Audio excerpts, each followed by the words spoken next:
Welcome back to Growth Colony. For those of you who are first-time listeners, you'll be hearing from B2B founders, CMOs, and marketing leaders. We chat about the newest and most effective tools and strategies in the B2B space.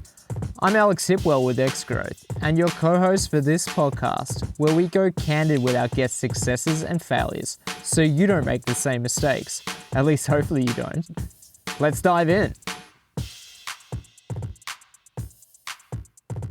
Today, we're going to be talking about remote work, how to manage your remote work, and also how to stay productive and basically hitting those KPIs, the marketing KPIs, when you're in the whole quarantine, ISO, remote situation. So today we got three awesome speakers and panel members. We have Boden Westover, who's a former basketball player in Melbourne Tigers, but he's also right now the global marketing director at Catapult, a amazing company started right here in Melbourne, now have a global presence with marketing team across the world, and Boden manages the whole marketing team, so there's going to be plenty of insight coming there. We've got Joe Palmer, and Joe is the founder and managing director of Pointer, a company that helps organizations and individuals leveraging remote work. Joe kind of brings the essence of remote work. She is herself not quite remote, but she is like remote as well, and manages a remote team. So she brings so much insight in terms of like what works and what doesn't work and how to be super efficient on that front. And we have Tim Baxter, the growth manager at Who Gives a Crap. And Tim is also going to bring a lot of insight and a lot of value to the conversation, considering Who Gives a Crap is a completely remote company, regardless of Corona. So that's the panel that we have for today. On that note, let's jump into it. Thanks again, everybody, for joining. And I did a very quick intro, but I would love to go around and hear from you guys as well. Tell us a little bit about yourself, do it in 30 seconds, and a little bit about your company. Boden, shall we start with you? So I manage a team of 10 around the world. Most of our team is in the UK and US, so very familiar with remote management, I guess. So working with Catapult, sports technology company. You might know us as the little GPS device that goes on the back of AFL players. That's how most Australians know us, and we track like speed and distance and pretty basic stuff like that, and it goes a lot deeper for sports scientists. We also have video analysis tools and athlete management platforms for professional teams all over the world. Amazing. Joe. Cool. So, yes, based relatively remotely on a farm about half an hour south of Wagga. So Pointer, we are a capacity building company. So we work with communities, businesses and individuals so that they can leverage remote work. So I got into this space in a rather random way. I'm a teacher by trade, but fell into the sort of remote workspace because I had all these very clever girlfriends who had married farmers and had left corporate careers and were twiddling their thumbs out in the bush or were working in jobs they were completely overqualified for. So I thought, this is ridiculous. We need to be able to connect them with jobs that they can do from anywhere, and talk about a global pandemic to put that front and centre. So I run a completely remote team. Most of my team are on farm around the country in three different states, and got lots of experience dealing with people doing this long term, like Who Gives a Crap from the start, and then through to businesses who have never worked or hired this way before as well. Awesome. Tim.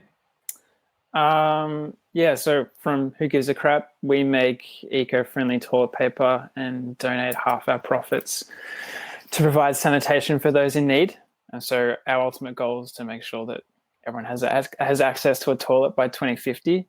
And as mentioned by Joe, like we've started out from remote from day one and have been kind of learning and stumbling and hopefully getting better as we've gone along. So looking forward to having a chat about this and hopefully being able to impart some wisdom today, if we have any. Some wisdom indeed. Let's do it. Let's jump into some questions and kick it off. So the first question that I want to ask is, like, when was the introduction to remote working for you as an individual to basically going remote? Was that something recent? Is that something that this pandemic, for some of you that will not be recent, but when was the first kind of impact of remote work? Boden, when was the first time, and what was that like? Half years. So 2 years into that, we're at about 30 staff. So we're at about 350 now. But 2 years in, we were still very much a very, very small company in South Melbourne. I got the opportunity to move over to the US. We had one person over there, just a sports scientist that was kind of doing everything. And my boss said, just go find a spot, like set yourself up, and eventually we'll have an office. So he said, just pick a location, moved over there with my wife. Chose San Francisco initially, partly because it was a bit closer time zone wise to deal with Australia. I had family relatively close, and then a lot of tech media in the Silicon Valley area, so it seemed like an obvious choice. I only ended up staying for 3 weeks, and they moved me to Dallas, and then 2 weeks later I got moved to Chicago, where I ended up staying for about 3.5 years. But all through that time, there was a good 9-month period where we didn't have an office. We slowly started adding staff, and then I was on the phone, obviously, every single morning to people in Australia. And then we started growing the team really quickly, and now we've got about 120 people in the US and a well-established office in Boston. But those early days, that first sort of year, it was 100% remote, and the majority of it was outside the US time zone. So getting up really early to speak to people in Australia, and then staying up really late to talk to people in the UK. I still do that today, just in a different time zone. Yeah, I know. Chicago, that time zone alignment that you carefully was trying to curate with San Francisco went out the window with the move to Chicago. Right. Sounds good. Now, Joe, you mentioned that you kind of went and you ended up in the farm, and you noticed a lot of other people, and that was that the starting point for you to do remote work? No, not initial. That's when we started. When I started Pointer about 3 years ago, that was when I went all in with that. But this is the third company that I've started, and the first of which was a tutoring and school holiday program company that I started in a town called Holbrook, a small town in southern New South Wales, and that sort of exploded very quickly, in that filled up, and I then started in 2 other rural towns. And so I was managing 30 teachers remotely over 3 towns and over 300 or 400 Ks in a relatively quick period of time. So that was my first time managing people remotely, and oh my God, it was a train wreck to watch behind the scenes. If you'd seen it, geez, it was not pretty. But then I also started an event management company in the ag space with a girlfriend. And again, we were both living on farms. We didn't have an office, and we had clients all over Australia that we were working for and doing event management and sponsorship management. So it was really talking around that event management company that I thought, oh, well, when it's humming, I'll be able to put all of these girlfriends to work. And it was a girlfriend that said to me, she's like, well, that's a business idea in itself. And I was like, oh yeah, I haven't got anything else to do with my time. So I launched Pointer on my poor second child's first birthday. So it has been this sort of, I'd say gradual, but then I don't know, it's come from a whole heap of different angles, but Pointer being that very strategic stuff with the remote, how we've done things. Whereas the other I sort of fell into it a bit with the other 2 companies. Gotcha. Okay. No, that's awesome. And Tim, what about you? Like, was starting with Who Gives a Crap and then looking at, hey, we don't have an office. You gotta work from home from the beginning. Was that the first time firstly, was that the first time that you got exposed to remote work at the extreme end? Or was that something that you were familiar with? How did that work for you? I started a little marketing agency about 2 years before working at Who Gives a Crap, and that was all remote. So that was probably the I won't say jarring introduction, but that was the introduction to remote working. But by the time I got to Who Gives a Crap, it was one of probably a little bit lower down the list, but one of the main reasons why when I went to Who Gives a Crap. But it's one of those things where once you kind of have a taste for it, it's a little bit tricky to to go back and not have that flexibility. So it seems quite natural to me now. I think it's going up on 7 years, maybe a little bit more since I've been remote. So like Joe, like other people on the call, like it just kind of feels like the natural thing to do now. Gotcha. I would be the worst employee now. I think if someone tried to make me, or even I just think about it every now and then going back to school, like homeschooling has been the pits, and I am a teacher during this whole thing, but it's made me think like, oh my God, I would literally be the worst if I had to be going back into an office or into school now. Yeah, one of the requirements would be, hey, I'm going to be working 3 days a week from home. So is that okay with you guys? Yeah, I'd imagine that would be an interesting conversation with a company that, at least until before Corona, that didn't have any experience or very limited experience with remote work. Okay, so the first question that I want to ask is, we asked the first question. The practical question that I want to ask is around how do you keep people productive, right?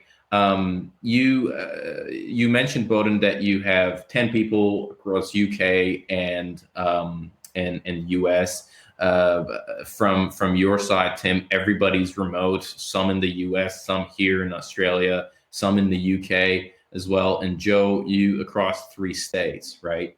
So the first thing is, from a we'll look at it from a broader perspective, Joe, from your point of view of how do you keep people on track with some of the targets that you have, and then let's jump into how do you do that specifically, maybe for marketing. So Joe, you want to go first? Like, how do you do that? How do you make sure that everybody's on track and everybody's hitting their targets?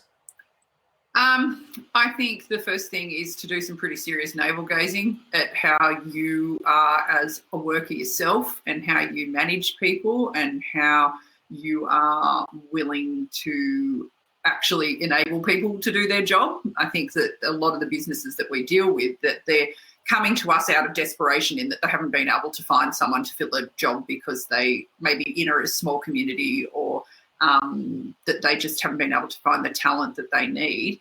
But they're then fixated on, how will I know they're working if I can't see them? How will I know they're not doing washing? Or how do I know that they're not going to school assemblies, or all of these sorts of things? So that mindset piece of the manager themselves, I think, is a really important thing to have a think about. But then when you're setting your team up, I have no idea where my team is at any one time. And that's just something that I have had to get used to, and you need to be able to trust them. So if you're having those questions about people when you're first putting people on, or you're first letting people be a bit more flexible with where they're working, is that if you're even concerned about them not being productive when they're working remotely, then they shouldn't be on your team. They shouldn't be in your company. They shouldn't be working for you. So I think that's a good rule of thumb, is that if you're even having those concerns before you even dip your toe in, I would have some pretty serious looks at who that person is, or your relationship with them, or what you've done to get to that stage. But I think in order to just give your team the tools and the structure to be autonomous, and I think that that's the thing. You just need to be very clear. Communication is absolutely key, but it just needs to be really clear with your team that these are the things that need to be done today, this week, this month, quarterly, or whatever, for the whole team to be able to be achieving goals, KPIs, and all of those sorts of things. And I think the communication piece is a really, really strong thing, because in order to be autonomous, you need to have access to all the things you need to be able to do your job autonomously, but you also need to have some lines in the sand and some guidelines around how you communicate internally. So if you're really jammed on something that needs to happen in order for other people to be able to do their job, just rules around your etiquette in how you're communicating internally. So Slack is for things you need an instant reaction to. An email can be something that, it doesn't matter if you don't get back to me for a couple of days. Getting in a call when things really need to be steamrolled along. I think just really being clear with how, when, and where to communicate to be able to remove roadblocks so that your team can be working autonomously. Because I think that's the only way that you can have the confidence in your team is just knowing that they've got the things that they need to be able to do their job. Makes sense.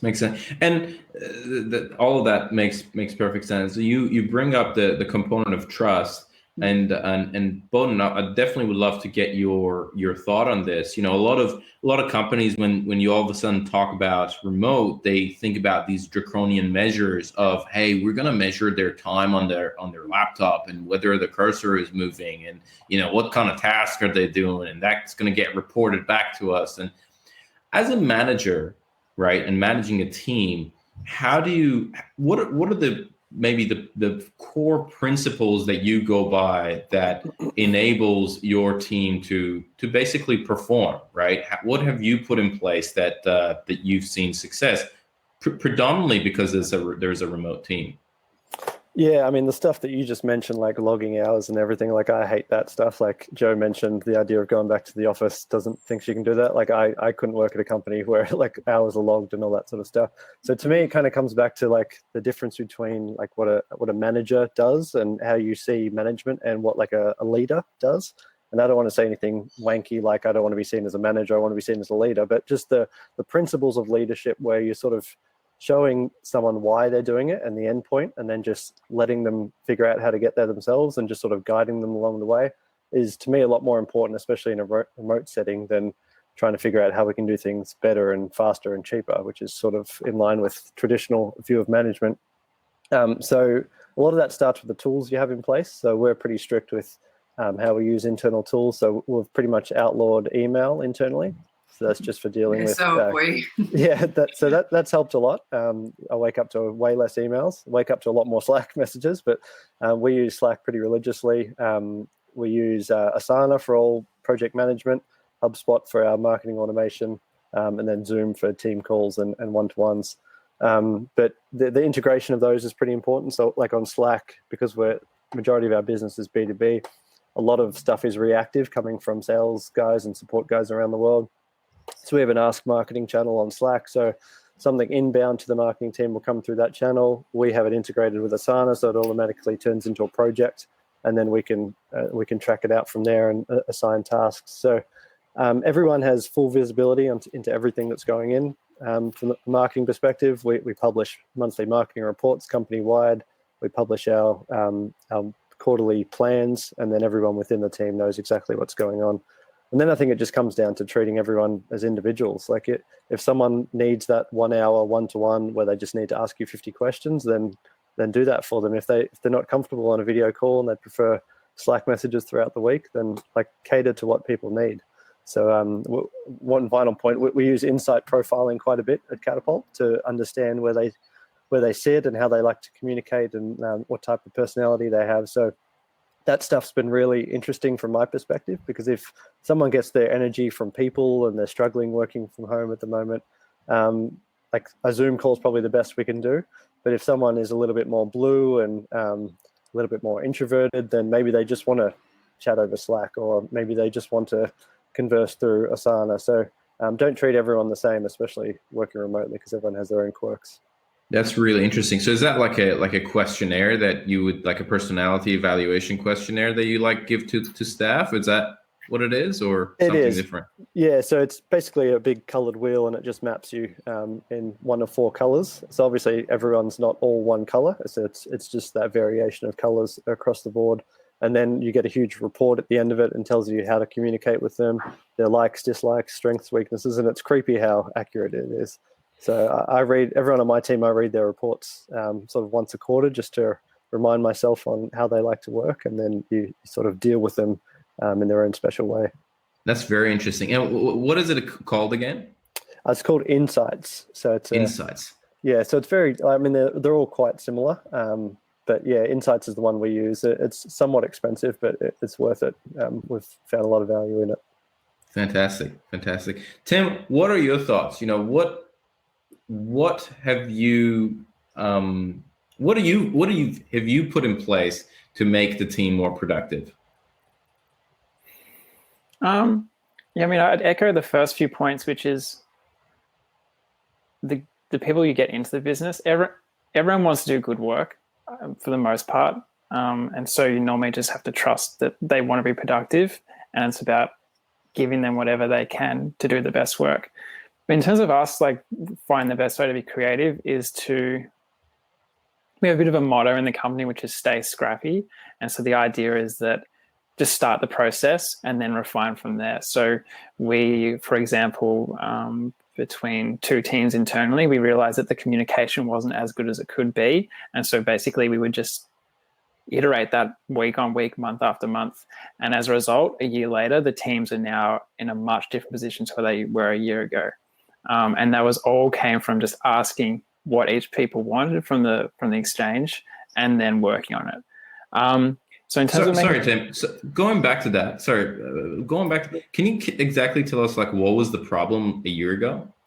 So the problem that we had a year ago is that we were briefing inside the marketing team. There was the marketing side and the creative side, and what was happening is the briefs that were going from marketing and creative weren't being matched by the data that we had. And so we'd often put out a brief and that would come back was not really what we were looking for. And then there was some miscommunication because it was via remote conditions. And so what we realized is that to get to our end goal, we needed to make sure that we had a clearer sense of what we were requiring. So what we did is we just set up a weekly catch up. And so what we do is, instead of just handing a brief, we would actually brainstorm in the same room together and then move the brief forward from there with weekly check-ins. And as a result, that's all it took. And all of a sudden, the productive work was at a 9 out of 10, whereas it was previously at like a 5 out of 10. And so the way that we kind of reverse engineer to that, like the way that we decide what is good and what is not, is we use what's called OKRs, which stands for Objective Key Results, which is a really popular method developed by Google. And it's a lot of businesses use it. But the idea is you have a yearly objective or a quarterly objective, and then you just have what's called key results to get to that process. So you might have an objective of making 500 widgets, and then your key results are how do you actually get to that aspect. And so when we had the briefing process wasn't quite getting us to our overall objective, we changed what our results were going to be. And so the results, actually a key result for us was making sure that we were meeting once a week, either via Slack or via Zoom. So I'm a really firm believer, which is both discussed before, is I'm a firm believer that everyone wants to do amazing work. They really want to do the best they can, but you just need to allow them to do that. And so some people prefer to do it with their hand held and others don't. And so a lot of people who end up in remote work tend to be in the more remote, into the more independent side of that. And so you basically need to communicate the goals and then help them as much as they can to get there. And the idea of tracking someone's time on a computer it kind of misses the point to a large degree of what the actual end game is. Like, the end game is to have a result. How you get there is not necessarily of huge difference. Yeah, gotcha. And I think as far as like people worrying about productivity with people working remotely, and I say this not in a pandemic situation when you've got family and spouse and kids and the whole shebang happening at the same time, but I think that what we see, and I see it even with my own team, it's not the lack of productivity, it's like the burnout and the overtime that they do. They're just that not switching off. And so that on the other end of things is so important to have those boundaries in place where, like, your notifications are off on the weekend. You are not in Slack on the weekend. You are not doing things like this if you have done what you needed to do to get through the week. Because, yeah, that's a far bigger problem than people slacking off is not the issue really in general with remote. It's people just going too hard the opposite direction. Yeah, I would definitely agree with that. I mean, for our business, I don't like to say it as an advice because it's not always easy to add it on afterwards, but we are lucky that our business is based around a core set of beliefs. And so people who enter the business want to do the best they can to reach our goals. And as a result, as Joe said, the thing we have to keep careful is you have your laptop at home. And when you have highly productive type A personality people who want to do a really good job. It's actually the reverse. You normally need to do more discussions and communication around closing the laptop and shutting down for the day. So I think the fallacy of that, if someone's at home and they're just going to sleep all day and do nothing, comes from probably more of the person who's saying it. It's a lack of trust, and I think it's a very interesting. Whenever I hear someone say that, it says more about the person who's saying it rather than the actual employee or the teammate. 100%. No, I love it. And I really love that you mentioned OKRs and specifically measuring people based on results and not effort, right? Of saying this is the result that we want you to get, and you figure out how you want to get it. And I trust that you're going to go there. Has there been other things that that any of you have implemented? We've touched on some of them in order to make remote work more effective. So, one of the things, for example, we put in place pretty early on when we were kind of like half remote and we went full remote after Corona. One of the things that we probably should have done even before that, but it became absolutely crucial, was we have our stand-ups in the morning, but then we have a sit down at the end of the day, right? Where at the beginning of the day, people say, like, these are the things that I'm planning to do today. And then at the end of the day, we kind of hold each other accountable and say, all right, we said that we're going to do that, that we do it. And this was like, a very simple change. It was an additional 30-minute meeting, but it really transformed the level of proactivity among the team. But has there been other things that comes to mind that you've implemented out of problems that you faced, from going remote, that you've put in place to address those issues? Does anything come to mind for anyone? I think communication is still the thing where it's often the downfall for people, and quite early on. Like we've got a one pager that is our communication etiquette with like I was saying, the how, when, where of communication. But just things like, okay, if you're in a chat group or channel and you go back and forth more than 3 times, you get on a video call.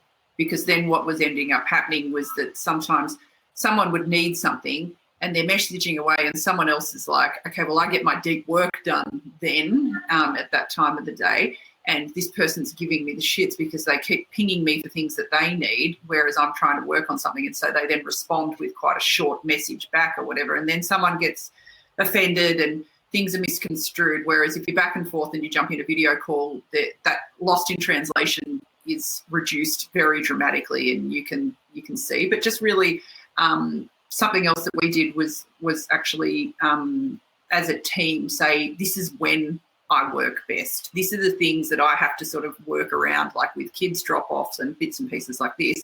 I get my stuff done from 9 till 11:30 in the morning, or someone else might be like, well, do you know what? I get most of my stuff done from like 7:30 at night and knock over the things that I don't need you guys for. So being aware of when your team actually does that work is a really good way to then not have issues happen when people start getting miffed with lack of response time and all of those sorts of things. Okay. No, that's good. That's great. Thank you very much for that, Joe. Okay. And my God, we have an engaged audience. Let me just quickly have a look over here. We've got Paul. So the first question comes from Paul. Initial problems you've had. Is there, maybe Boden, is there anything else, or actually anybody else that comes to mind in terms of, hey, this was a problem that we had with remote work? We've touched on multiple of them, but is there anything else that comes to mind? Thing that I've noticed since, because the other 2 panelists have been doing this for a lot longer, so this is a bit fresher for me. So I think I'm in week 9 of working remotely in this instance. But one thing I've noticed going from an office environment to Slack and Zoom, essentially, is that I speak to my team just as much, and like working remotely hasn't impacted our productivity in any way, and I think we're all enjoying it and dreading going back to the office in some ways. But I think working with other departments, it becomes much more difficult. You can always schedule Zoom calls and do it over Slack, but you just don't run into people in the office and just have that quick 3-minute chat. Like you have to put it in the calendar and all those sorts of things.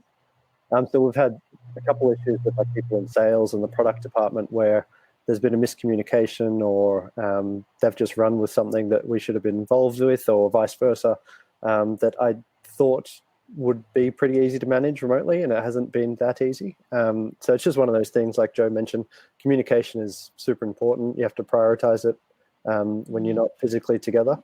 And I always say, like, without communication, there's imagination. So if you're not talking, if you're not being crystal clear on what's happening, people just assume what's happening, and things go haywire from there. So that cross-department communication has probably been the biggest problem I've dealt with, but it's getting a little bit better as people get used to being at home. Gotcha. Tim, how do you address that? How do you make sure? No.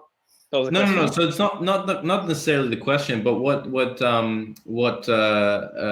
Boden said about, they're having difficulty in terms of department, not necessarily inside of the marketing department, but communication and making sure things are on track with other departments, whether it's finance, whether it's sales, whether it's, have you had any issues with that before, or how do you make sure that communication is as smooth as your internal team communication? Yep, that's a really good point. We have encountered that problem. And the solution we found with it is using a model called RACI. And the idea is that determines, for any project you have, who is leading it, who needs to be consulted, who is going to be taking part in actually producing the work, and then who is going to report on it. You can find the RACI model online. It's free and available. But what that does is you need a leader for any project or any issue which is happening. And once that happens, it tends to alleviate 90% of the problems that go with it, because that person can be the point person for reporting on whatever is happening. So to give you an example, we were out of stock. We ran out of stock when the toilet paper panic buying began. And as a result, we've been trying to get toilet paper to our customers and those who are on our wait list and those who are in need. And so what happened was we had a core 2 to 3 group of people within the business who were the back-in-stock specialists, let's call them, and they would manage all the communication in the company. They would manage all the numbers coming in. They would bring team members in when they needed to, and then they were the core group. And so they became the leader of that topic. And so by doing that, they would make daily reports on Slack of where we're at and what needs to happen, and then would create the next steps as a result. So normally we found when the breakdown of communication between cross teams, it was often, most of the time, as a result of someone not knowing who was leading it or who was the point person. So taking the 20 minutes or half an hour before a project or a situation or an issue arises, say, okay, who's the point person, who needs to be informed, and how do we go for the next steps? We're not really a company that employs too much added baggage when it comes to processes. Like, we really do like to keep things lean. But that is a model we found to work really well. And everyone in the company knows it. It's almost like second nature now. So if something comes up, it's like, okay, who's the point person? Who do we then need to bring in?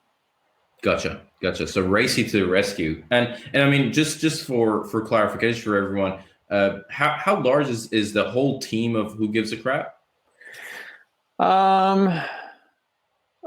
We're doing interviews almost every day. I had 2 interviews this morning. I think we'll be close to like 100, maybe a little bit more now. Yep. No, that's good. I just wanted for everyone to have it, like, is it a 20-person team, or is it or is it a bigger team? Yeah. Okay. All right.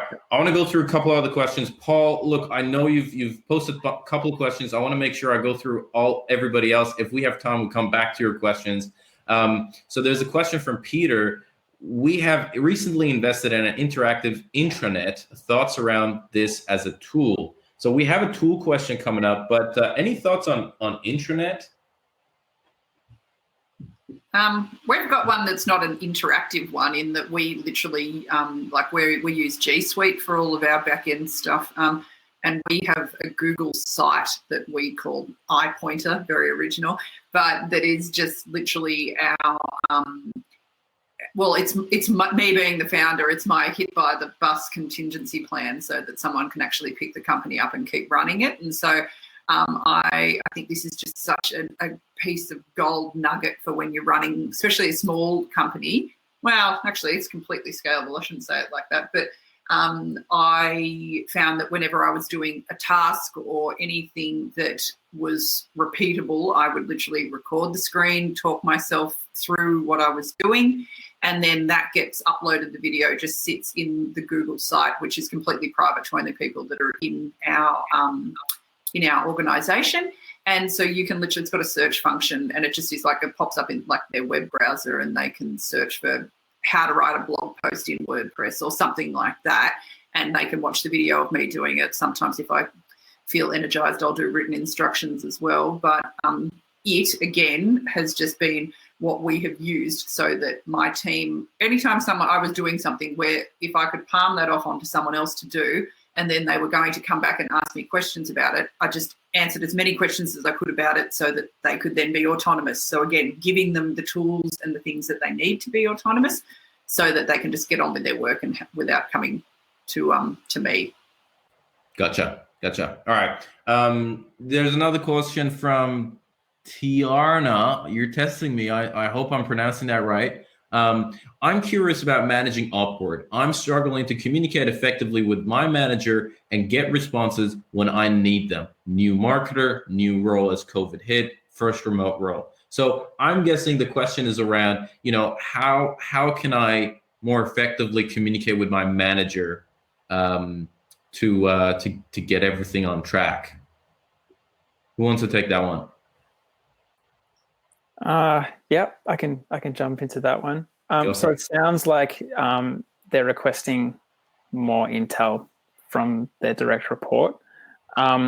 So the way I would look at it is I would be. I think it's the other way around. I think it's the I'm the employee wanting to get into the manager.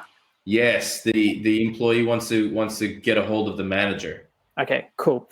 So my assumption is the manager and everyone is kind of firefighting. They're as busy as everyone else, and so what I would recommend. I've been in a situation where time is just not available to everyone in the business. Is I would, if there's two routes. One is if there are like clear goals, is to actually just write your own kind of task list and present it to them and say, if this is on track, give it a tick. If it's not, we need a discussion. And if it's one where there are no goals, it's really worth saying, I can't move forward until I have a clear understanding of where I need to be. And that discussion needs to happen. So basically, I think like at the top of any work, like top of the funnel is humans, is a person doing the work. And if that person is not happy or feeling energized, then the work preceding it is not going to work, is not going to flow through very well. So trying to jump in at the work level can be a little bit tricky. So I would sit down with the manager and say, hey, we need to set aside 45 minutes and explain to you how I'm feeling and how I'm not actually getting to what I need to be. Otherwise, I'm not going to be able to perform the role that I want. So, for example, what we do at Who Gives a Crap is we have these monthly one-to-ones, which are non-technical, they're non-tactical, there's nothing to do with your project list at all. It's purely to talk about how you feel. And that can be a discussion on where you are right now, what you have done well, what you don't think you've done well, where you could do better, what that manager can do to help you. And then that can create the conversation of getting a starting point to then move forward from. So if you can't actually, there will be a time you, like I assume, be able to actually get in touch with the manager. I would then bring up that first conversation to start clean and then move forward from there.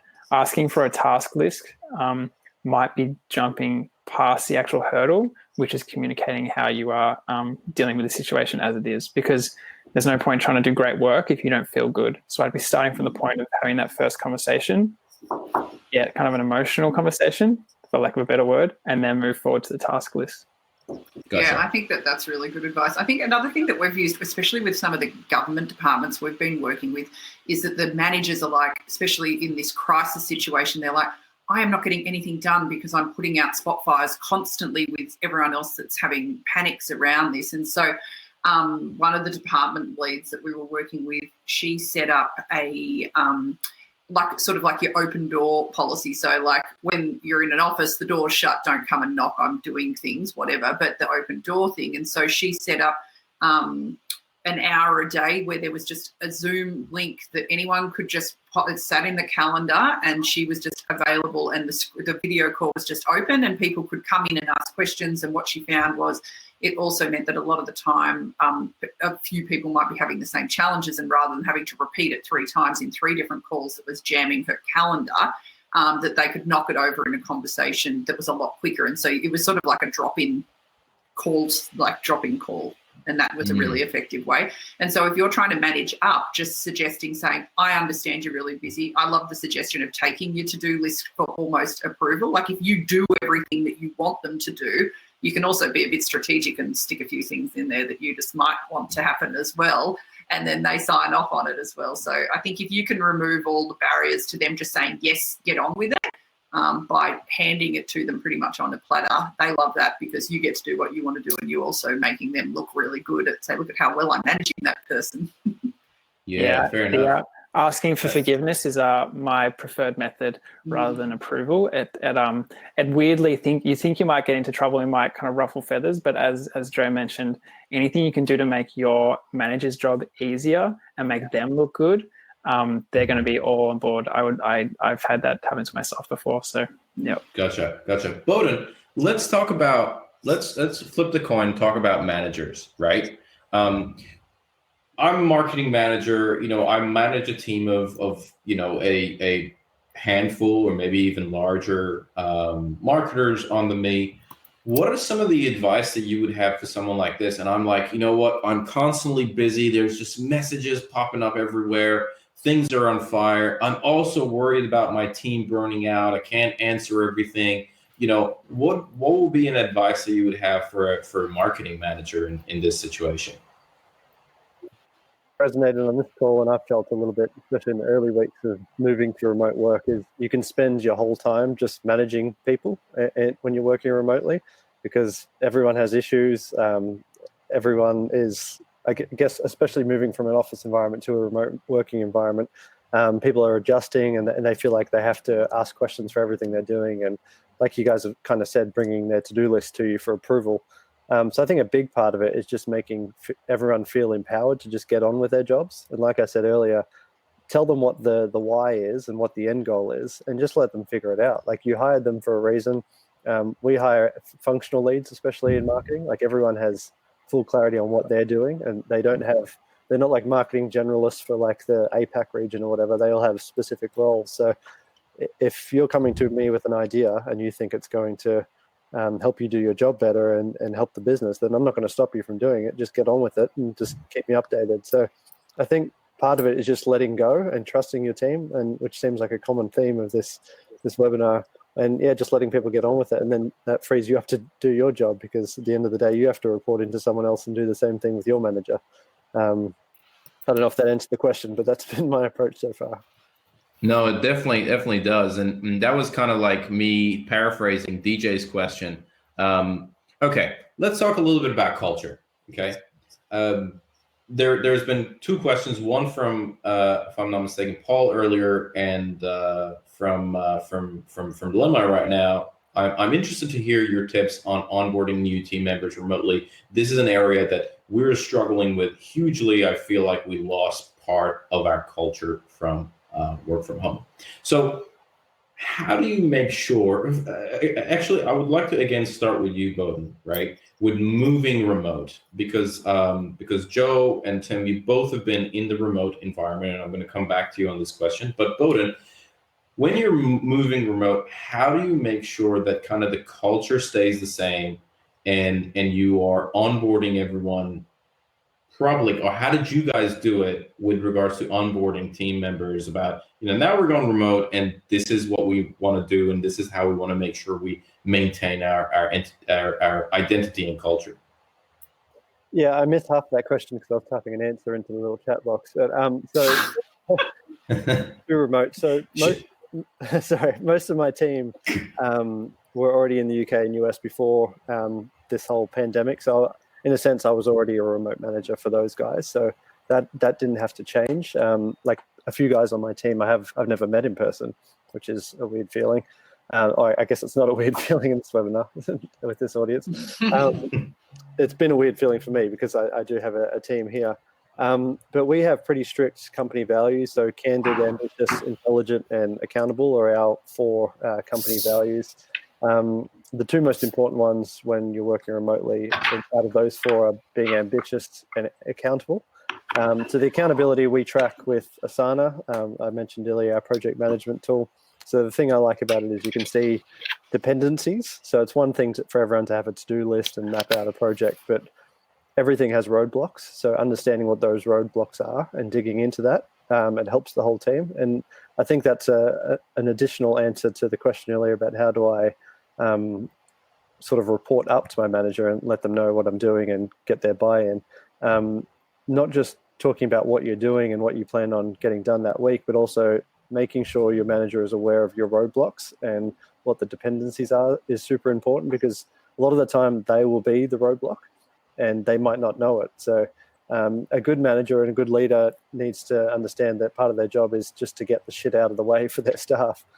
So you spend a lot of time just like paving the way for the people that report into you. So, but at the same time, you should be able to do that with your own manager as well. Again, I don't know if I answered that question or not, but accountability is super important. And transitioning from an office to a remote work environment, like I said earlier, just empower people, make sure they know where they're getting to and not just the individual operational steps to get there.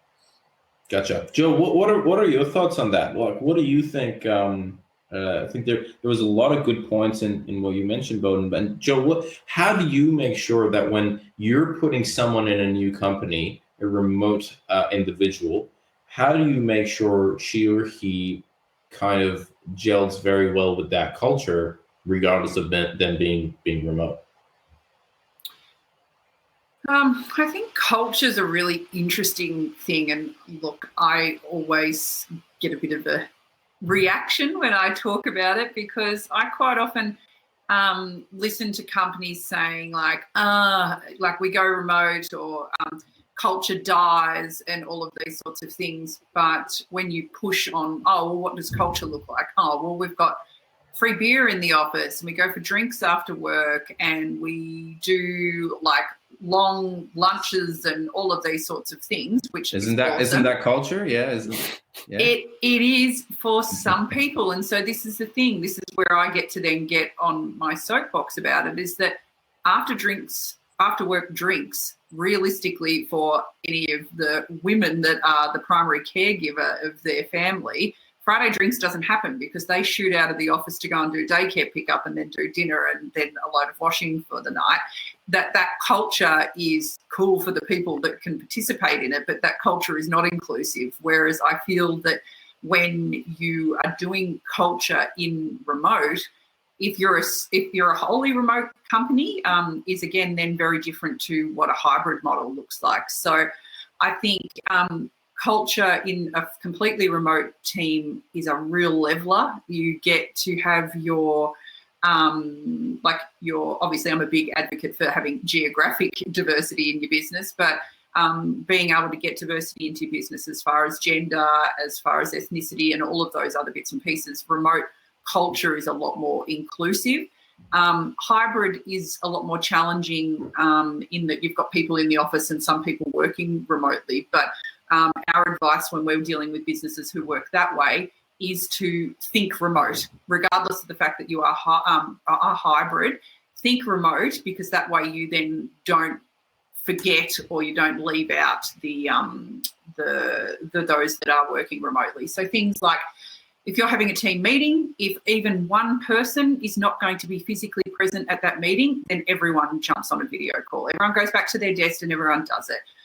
It's fabulous because you can record it for anyone that might not make it, but then there is none of that thing where you're buggerizing around because someone is mute or other people are sitting there and all they can hear is people eating their lunch at the table, rather than, or that someone up on the screen who someone's muted is trying to say something. You are not losing it there, and that's how you can really then be a lot more inclusive. So the culture piece I find really interesting because, again, like I said, a lot of the pushback I get about the culture that's lost is not particularly inclusive culture in the first place. So, look, that's a rabbit hole that you can go down many which ways, but that's very much the piece that I harp on a lot about. So when you're thinking about culture, what does culture actually look like in your business?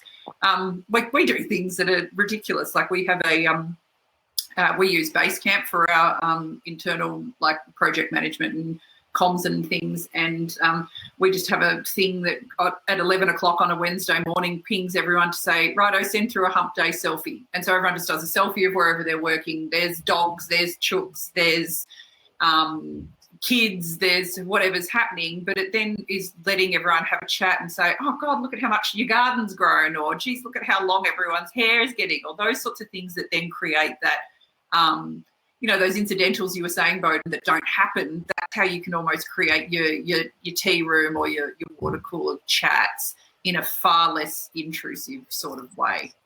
Yeah, I think that's a really good point that you make with regards to, if you're kind of hybrid and you have some people, which is not the case these days, but treat everything as remote. There's always that person that is on a video call and nobody kind of cares. They're like there on the screen and everyone's like, yeah, we just continue doing this conversation here. Gotcha. It's the pits. Yeah. Whereas then everyone gets to be, and just even, okay, if you're having your weekly stand-up, allow 10 minutes at the start where everyone pops in, and that's where the general banter happens. Like that's when you can catch up on things like that. And again, if that was happening with half of the people on a screen or half of the people in a room and they're having a little side conversation, like it just doesn't, it's not conducive. I don't think it's conducive to remote culture. No, it makes perfect sense. Gotcha. All right. Tim, I want to ask you something about hiring. When you're hiring, and you said you're in the process of making some hires, how do you make sure that they're specifically on the factor that you guys are a completely remote organization? How do you make sure you make the right hire? What do you look for? Yeah. So similar to what I mentioned before, I think there's probably a few marketers here. So when I talk about the funnel, hopefully that makes sense. But basically the top of the funnel is businesses are made of humans, and humans, largely speaking, are either happy or unhappy. And so you want to make sure that at the top of the funnel, your people in your business are happy. So therefore the work is conducive to high productivity, and everyone's having fun. No one wants to be doing stuff they hate. It sucks.